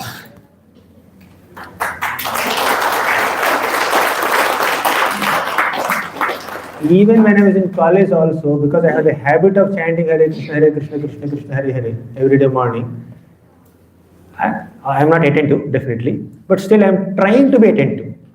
Because I was trying to be attentive in chanting, that attempt to be attentive came in my studies also. So if my friends would take 4 hours to understand a chapter, I would finish understanding that chapter in 2 hours only. 2 hours is saved. And also, I don't go to movies like them. I don't sit in front of the mess and then keep chit-chatting, gossiping like them. So much time is saved. They would sit there and then pass comments on people who are just moving around. I don't do all that. So much time is saved. You become more efficient. So Krishna will give us that efficiency and inspiration to balance our spiritual and material lives if we prioritize Him. If we try to do it on our own, I have to balance. Let me attend some time management seminars. Let me attend some other kinds of corporate talks so that I balance my time nicely. Basically, Krishna balances our time if we prioritize. Does it make sense? Shall we conclude? We have another session. Yes, please. How do we differentiate between other activities which are happening in our life, the events happening in our life, between karma, Krishna's will, and our own will? How do we differentiate? Very good question. Very profound and deep question. Whether something is happening according to Krishna's will, or our past karma, how do we differentiate? How many of you had this question? Even if you don't have, even if you did not have, you will have now. You are curious to know the answer, right? If we are a materialistic person, everything that is happening in our lives is karma. Simple. If you do good deeds, you will get good results. If you do bad deeds, you will get bad results. If you have had bad practices, you will be very poor in your efficiency. If you have practiced well, you will be more efficient. So it's totally karma. For a karmi, it is karma. But for a devotee who is practicing bhakti, it is not karma. Because karma is burnt. Karma ninirdahati kintu cha bhakti bhajam govindamadi purusham tamaham bhajami. When you begin the practice of bhakti by Shravanam, Kirtanam, Smaranam, etc., then karma doesn't work. Karma is gone. Even in practice stage, not only in perfection stage, karma is completely gone. But still, a devotee may experience some difficulties. Is it because of karma? Answer is no. Then what is the cause of this suffering or difficulty or tribulations in my life? Answer is, one possibility is because of the traces of anartha still left out. Still some lust is pending. Some little anger is there. Some envy is there. Some traces of anarthas are still there. Because of that, there is some suffering. Second, we may do so many aparadhs. Vaishnava aparadh, Nama aparadh, Dhama aparadh, Guru aparadh, Seva aparadh. Because of that, there is some suffering. Third, you have not done any aparadh. You don't have any anarthas. Still you suffer. Why? Very important point. When you are preaching, when you are practicing bhakti, when you are inspiring others to practice, other people will come to you for some consultation. I am going through this problem, can you please tell me something? If you never had such an experience in your life, if you never suffered with such problem, you will never be able to empathize with the other person. He came with a genuine problem. You have zero idea about that problem. How can you help him? So to equip you with some experience of that problem, Krishna will make you suffer that problem so that you can empathize with it. Say, I had some 1 year, 9 months of professional experience. So when you ask something, I spoke something from my job experience. If I never had such experience, what will I speak? Right? So maybe I feel that Krishna made me work that 1 year, 9 months also, just so that I can connect with and empathize with people who are in corporate field. Oh, probably. So Krishna may allow a devotee to suffer, to experience some troubles or misunderstandings or difficulties, just so that this devotee could empathize with other common people who are experiencing similar problems. That's a preparation more than a punishment. But that's also a test. Krishna is testing our faith. If I give some difficulty to this devotee, will he continue bhakti? Will he give up bhakti? It's a test for us. Second, it's a preparation for us. Third, it's a result of our anarthas or aparadhas. Multiple possibilities are there. But they're all caused by Krishna, not karma. And for pure devotees, zero karma. Practicing devotees themselves don't have karma. What to speak of pure devotees? Does it make sense? Thank you. We'll conclude here.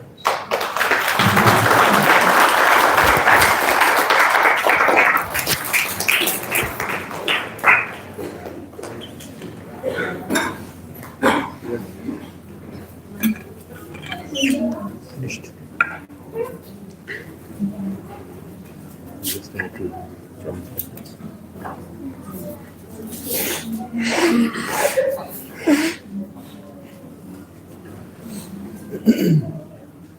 Hare Krishna.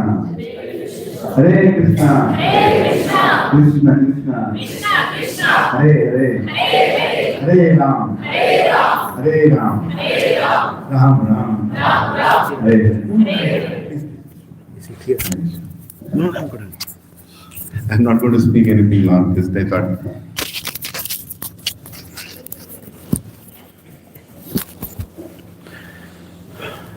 Prabhuji and Mataji, when I'm seeing all of you, I'm trying to remember my early days in Krishna consciousness. Just like all of you, I attended SSR, and then I attended Bhagavad Gita. Then I heard from senior devotees like Gauranga Darshan Prabhu, Gauranga Prabhu, Radhesham Prabhu, many Prabhus. I'd like to tell allegorically one example. How many of you have gone here to Tirupati? Almost everybody. Haribol. Who has not gone to Tirupati? Okay. Tomorrow morning you will get a call from HDFC Bank asking for personal loan. Take that and go to Tirupati. Don't delay. Anyway, so what I'm trying to tell is, just imagine, you're speaking to somebody and you went to Tirupati, you've seen Balaji's Darshan, and you're encouraging somebody else to go to Tirupati, right? And he asks, okay, what is special in Tirupati? Very beautiful. How much time it takes? And you say that it takes 14 hours for Darshan. You have to stand in a line. And that person says, 14 hours? Nah, I'm not interested, 14 hours. Why to spend 14 hours on all these things? Like that if he says, what would you say? I'm just adding to Prabhuji, that's all. Hare Krishna. Did you all understand my question? Okay, let's focus back. Mind went everywhere. You are encouraging somebody to go to Tirupati, and you told him that it takes 14 hours for darshan, which practically it takes, depending on the ticket. And that person says, 14 hours? Nah, I'm not going to come for anything that takes 14 hours. Take me to something which is faster. I don't have time. How would you encourage him? Would you encourage him? Or you'll say, forget about it? You will encourage. My question to you, how will you encourage? Huh? The special darshan ticket to avoid that. Huh? There is no special ticket now. 14 hours is what it takes. My question to all of you, how will you encourage? Getting the benefits of that. Yes, Madhuri. After going through the journey, after going, you take 14 hours, but when you reach and see God, it's all worth it. Very nice answer. Hare Krishna. Your name, Mataji? Nageshwari, yes. So she's saying that waiting after 14 hours when you take darshan of God, it's really worth it. So you wait. Okay. I still don't believe you. So okay, what is the other way to motivate? In that 15 hours, you can meet a lot of devotees. You can meet that 15 hours also memorable. Not only that, participants will be able to meet that. So he's saying the journey also will be blissful. We'll meet a lot of people. It will be nice conversations. Okay. Yeah. Yes, bro. 14 hours तो मुझे revise ही नहीं हुआ। जब मैं दर्शन करके बाहर आया तो लोगों ने बताया आप 14 घंटे से अंदर थे, तो मुझे पता ही लगा 14 घंटे कब थे। Okay, you'll say that you'll never even realize that you spent 14 hours. It'll be so nice, right? Hari bol. Acha laga. Anybody else? You all got the question, na? You have to convince somebody to take Tirupati darshan for 14 hours. Huh? Huh? Uste rale udar aako. Huh? You got lottery, you'll show the money. Your name, Prabhuji? Prasad Prabhu, thank you. Yes. Yes, Mother. You're lucky enough. You're lucky enough to go. I took 14 hours. You're lucky you take only 14 hours. Wow. See, so many innovative answers are here. What an intelligent group you have here. I took 28 hours. You're getting 14 hours. You're lucky. Yes. Laddu Prasad. Hare Krishna. Yes, bro. It will be efficient so that your bad karma will go and you will get good karma. Yeah, 14 hours, 14 less bad karma will go. What else? How else will you encourage? One more I'll take. Yes, bro. So, Prabhuji, looking at like 14 hours, let's say 14 hours, do we really know how long is our life? So, do we really know that 14 hours is what actually meant to us? We are seeing on a metaphysics way 14 hours, but when we go to darshan, in a lifespan of say 60, 70 years, you have 14 hours, you don't know whether that 14 hours is 40 seconds or... It can be anything. Yeah, it is a technical answer. Yeah, one last one. Yes, Mataji, last one. I would say like at least you got call from the God. Take advantage. You have an opportunity. Yeah. Huh? Many people try to. Many people try to. But you got called. Yes, yes. Actually, I never thought of this example. I'm sitting there, I was remembering to add something. Krishna somehow gave me this example. Yes, one from the children, last one. Yeah. Not to be asked, do you think all the people there are equals? Imagine what's inside. Oh my God. She's saying that you think all these people waiting are fools? 14 hours. You also better. How am I supposed to take this? I don't know. Just open the whole thing from here. So little mouth is suddenly become dry. So it's okay. I got it. Thank you.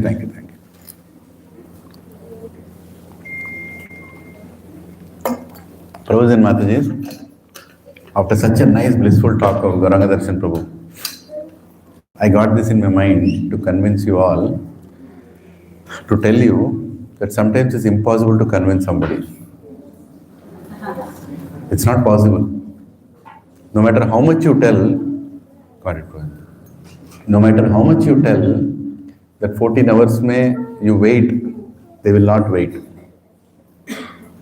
For that you need mercy of God. No matter how much you try. Right?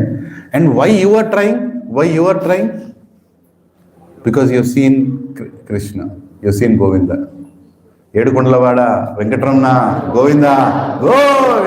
You have seen, right? You have seen that darshan.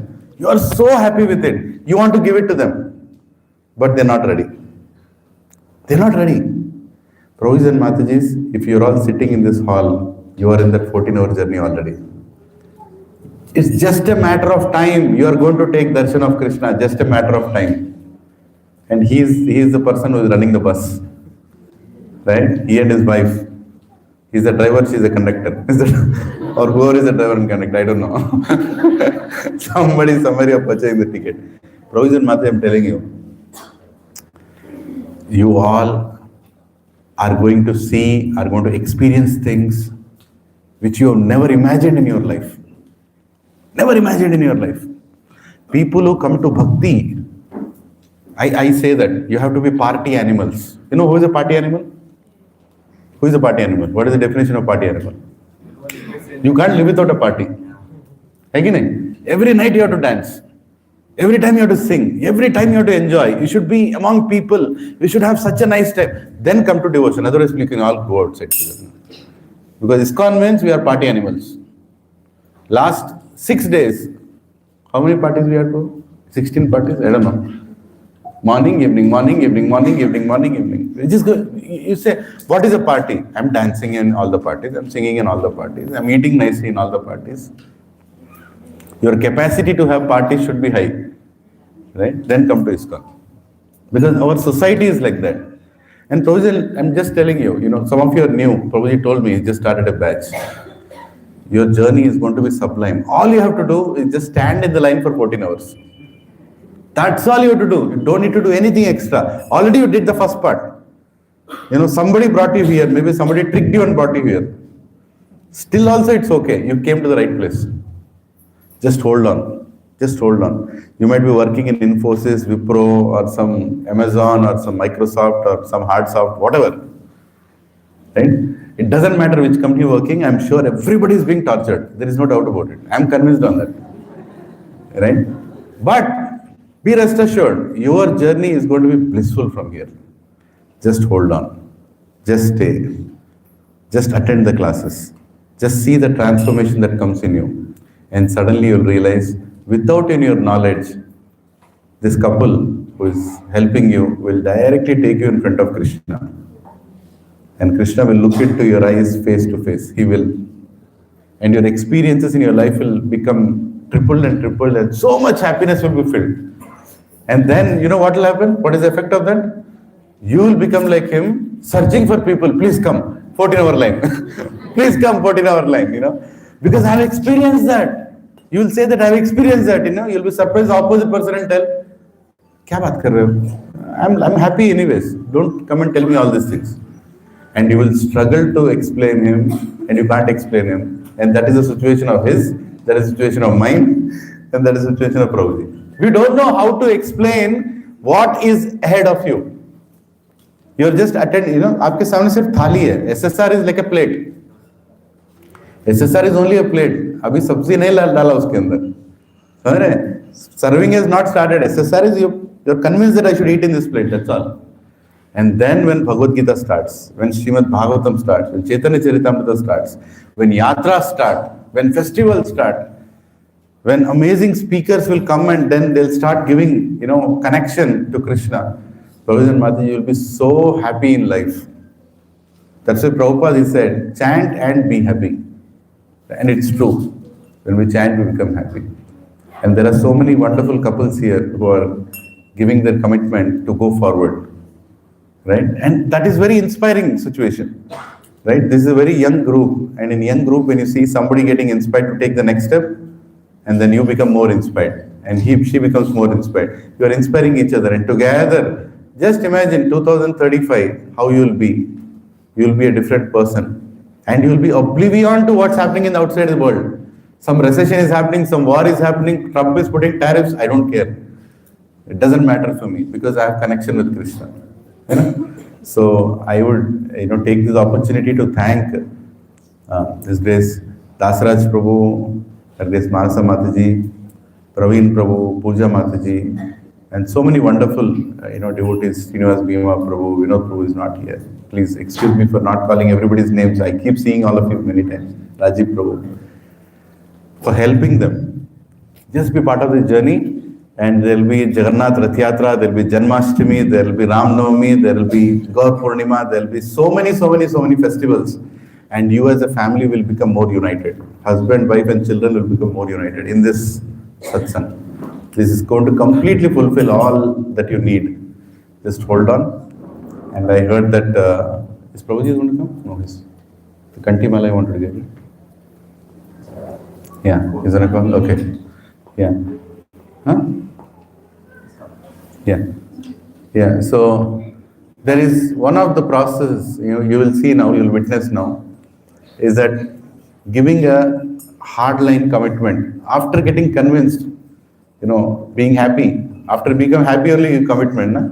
He's so happy that now he's in commitment. What is the commitment he's giving? Krishna, whatever you eat, I want to eat that only.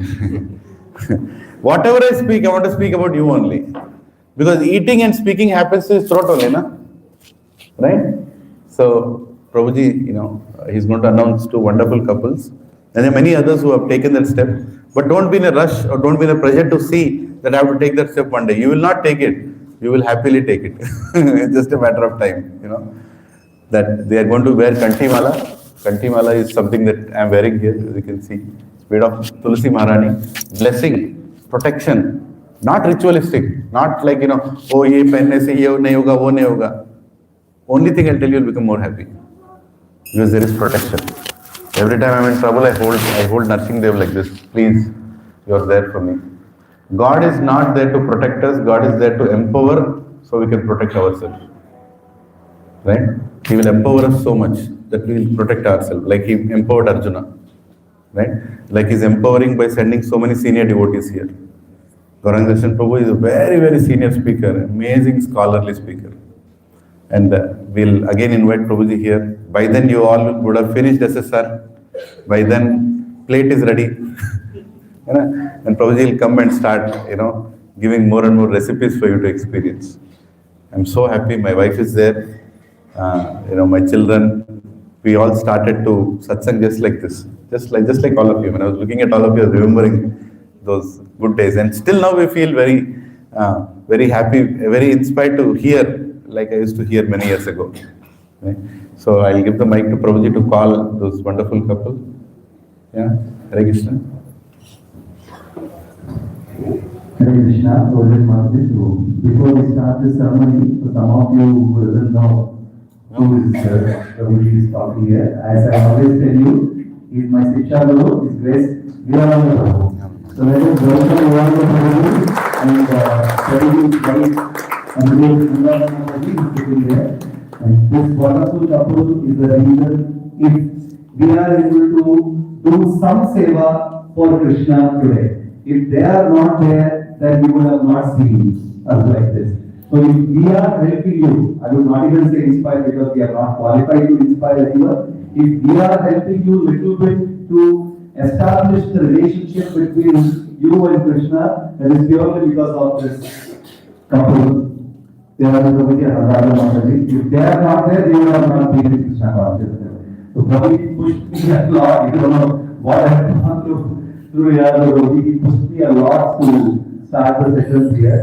So as a family, like my mother, my father, all of them are here.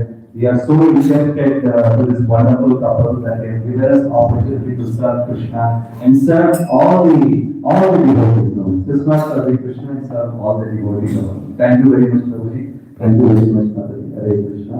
And we will start the small ceremony that we are going to do. So as Prabhuji already explained, I am not going to take more time on that. So I invite his grace Dheeraj Prabhu and Dimple Mataji, Dimple Mataji and Abhishek Prabhu. Also Meenakshi Mataji. Meenakshi Mataji is Abhishek Prabhu's wife. She's already taken Kantimala earlier, but Mataji can join Prabhuji. I think the daughter can also join. And Vrinda Mataji, please come. And little girl also, she's also taking it. She also decided to take Kantimala today and dedicate life to Krishna and Krishna consciousness. Please come on the stage. Hare Krishna. And let us all, I request great Gauranga Prabhuji. Prabhuji to hand over the Kantimalas to everyone. And while the Kantimala ceremony is going on, I request everybody to chant Hare Krishna Mahamantra. We put your hands in the air loudly while we finish this entire thing. Hare Krishna. Krishna Krishna Hare Hare. Hare Ram, Ram Ram, Hare Hare. Hare Krishna, Krishna Krishna, Hare Hare. Hare Ram, Ram Ram, Hare Hare. Hare Krishna, This is for you? Like it. So you put it. But she's already So you put it. You put it to Prabhuji. Where is Manasa Mataji? Put it to Mataji.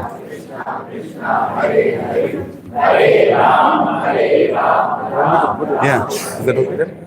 Yeah, come on. Oh, they'll put it. Haribol!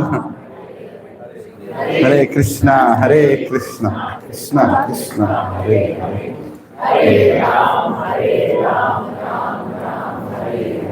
Hare Krishna, Hare Krishna, Krishna Krishna, Hare Hare.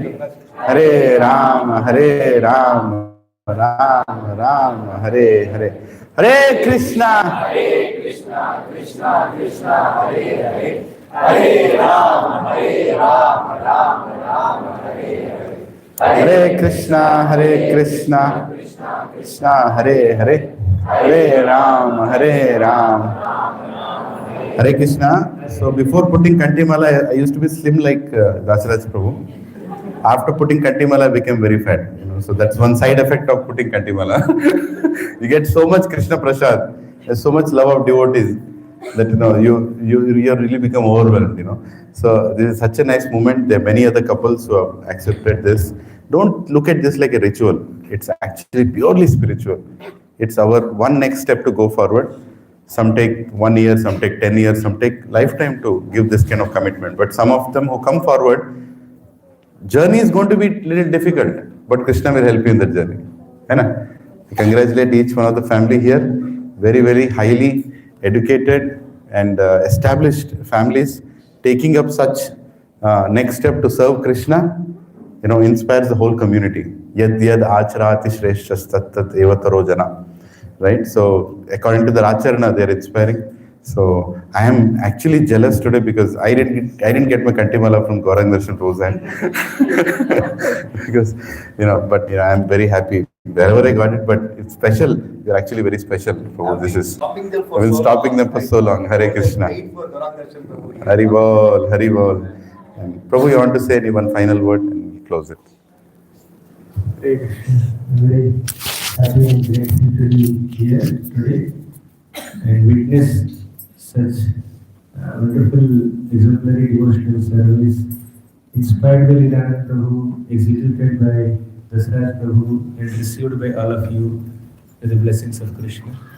So I congratulate and offer my best wishes to all the devotees who just accepted Kantimala. And Tulasi is there on our neck. Nothing impure should come out of the mouth. Nothing impure should go inside the mouth. So, as Krishna says in the Bhagavad Gita, Anudvega karam vakyam satyam priyahitam chayat svadhyayabhyasanam chaiva bharmayam tapavachyate. We use our throat, we use our tongue to utter some things and to eat something. So let only Krishna Prasadam pass through this throat, through the tongue. Let only Krishna Katha and discussions about Krishna and Krishna's Seva come out of the throat or come out of the tongue.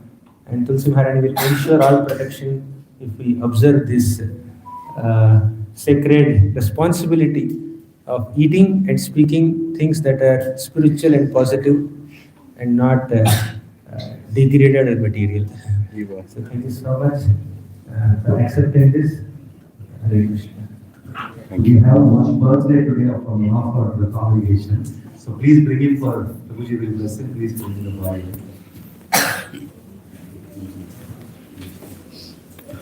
Hare Krishna, Hare Krishna, Krishna Krishna, Hare Hare, Hare Rama, Hare Rama, Rama Rama, Hare Hare, Hare Krishna, Hare Krishna, Krishna Krishna, Hare Hare, Hare Rama, Hare Rama, Rama Rama, Hare Hare. Hare Krishna. So thank you very much. Prabhuji has to leave for another program now. But next time, we'll be very, very more excited to see all of you finishing the SSR. My request is don't miss these sessions. You miss a session, you miss something that creates a small gap. So please complete the courses and all the best for the future. Hare Krishna. Yeah, so there is a nice game created by Sudhakar Prabhu, father of Dasaraj Prabhu. He wants to make even adults play that. So there is a snake, there is a ladder, and each snake represents a demon. Each ladder represents a festival that takes us up. Surrender to Krishna. Surrender to Krishna. So when Putana bites you, you will come back. Something. Haribol.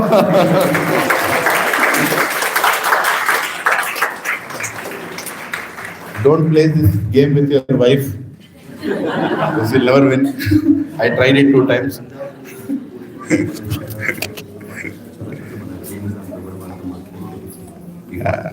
Haribol, Hare Krishna.